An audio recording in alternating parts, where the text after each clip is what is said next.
Hi, boys and girls. Mrs. Kappel here. How are my avid readers doing today? Well, I was thinking about you a lot yesterday, and I was talking all about you to my family. And it really got me thinking about you and our lesson. So, what I wanted to do was just go over a couple of things just to make sure. Hmm. I was wondering, when you started your reading yesterday and the day before, were you putting your post-its kind of here and there, everywhere around in the story? Hmm.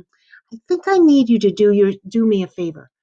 I think I need you to ask yourself something. After you read or after you read a book, can you remember what the story just said? Now, maybe if you are having a bit of trouble trying to figure out the characters and their feelings, maybe you should say, is this book a bit confusing to me?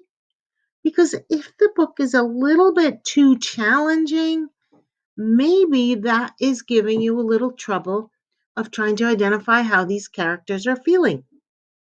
Now, also, it may be helpful. So maybe you're not having trouble with the book and maybe it's a just right book for you. But maybe when you're doing your reading and you have your post-its, maybe you're saying to yourself, well, I think he's happy. I think he's sad. Maybe it would be a good idea if you come up with a list of words that mean the same thing as happy or that mean the same thing as sad. And then you can have those words ready for you when you are doing your reading. Because, boys and girls, a character can feel happy, but then a character can also feel thrilled. They don't quite mean the same thing, do they? No, I mean, if you're happy, yeah, I'm happy. But if you're thrilled, you're like, oh, wow, I'm really happy. Okay, so avid readers, I have my chart up on the board for you to see. And let's just go back over this and take a look at it. Avid readers do what? They read a lot. That's right. And avid readers find places everywhere to read. Avid readers keep a stack of books in waiting. Now, it's okay if these are books that you've already read before, because now you're kind of looking at these books again a little differently. Now you're putting yourself in the book and you're thinking, okay, what is this character thinking? Or what is this character feeling? Even if it's an old favorite, that's cool. That's the best. Let's see what else avid readers do. Oh yeah, they can't stop reading. We know that. That's why you have your piles of books. And avid readers really pay attention to the book. That's right. You are laser focused. You've got your lookers right in that book. You are reading and reading. And of course, what we've been working on, feel what the characters are feeling. So today, I want to teach you that as an avid reader, it's important to know something as well. It's important to know your superpowers and which superpowers you are using. So let's go to our super readers superpowers chart. And let's see, did I open the right one? Okay, this is the chart that has all of them there. So let's see if this is the one I want to show you about. Oh, this is my partner reading. Okay, let's go back. Okay, so super readers. Here we go. We are super readers, aren't we? Mm-hmm. Okay, so let's read them. I know you know these by heart, but it makes me feel good to practice them with you again. We have pointer power.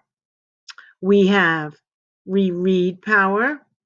We have partner power, and you have the best partners of all, don't you, with you? Your family. We have picture power. We have snap word power. I know you are practicing those snap words, so they are just coming to you so quickly when you read your books. We have sound power. We are really working on the sounds we hear in the beginning of the word, at the ends of the word, all those important vowel sounds in the middle of the word. We have persistence power. Yes, we do. We use all of our powers. We do not give up. We have book talk power. We do. We talk about books before we read. We talk about what's going on. We share the wow pages with our partner. We talk about the book afterwards and we tell a friend, oh, you have to read this book. It was so good. But I wanted to go back here to persistence power because this one really talks about using all of your superpowers.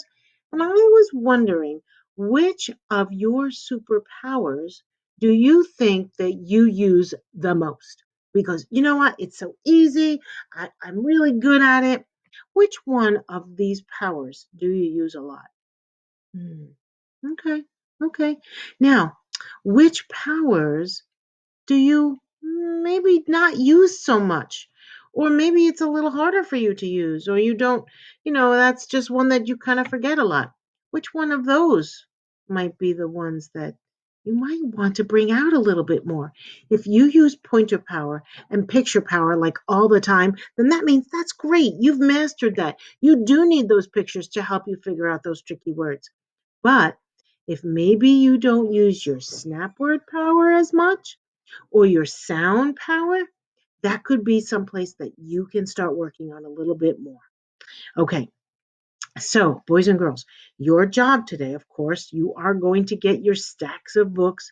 And if you have an opportunity to use books online from Unite for Literacy or from Big Universe, those are excellent sources for books.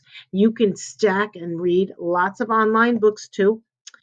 Try to use your powers that you don't usually use that often. If you don't read with a partner, go get a partner and sit down with them and read, read, read. If you are not using your book talk power, go back and say, hey, I want to share these great parts of the book with you. Talk, talk, talk about books. All right, my super avid readers, I hope you have a terrific day of reading. I can't wait to see you later. Make sure you wave to me and look for me in my red class t-shirt, okay? Bye-bye for now.